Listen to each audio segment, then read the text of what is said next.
राष्ट्रपती द्रौपदी मुर्मू यांच्या हस्ते काल पद्म पुरस्कारांचं वितरण करण्यात आलं। महाराष्ट्रातील 8 मान्यवरांना त्यांच्या विविध क्षेत्रातील उल्लेखनीय योगदानाबद्दल गौरवण्यात आलं।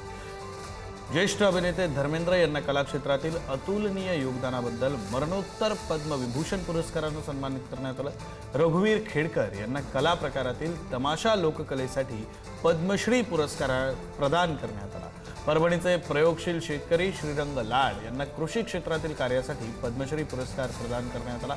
कोटक महिंद्रा बँकेचे संस्थापक उदय कोटक आणि पियुष पांडे यांना पद्मभूषण पुरस्कारानं सन्मानित करण्यात आलं। पियुष पांडे यांना मरणोत्तर पद्मभूषण पुरस्कार प्रदान करण्यात आला।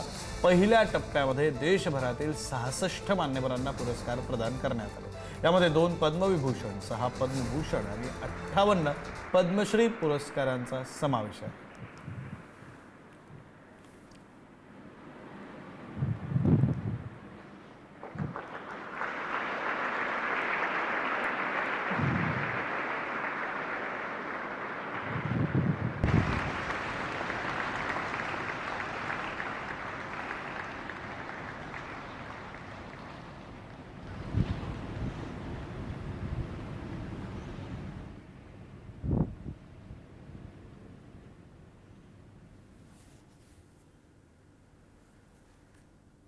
Thank you.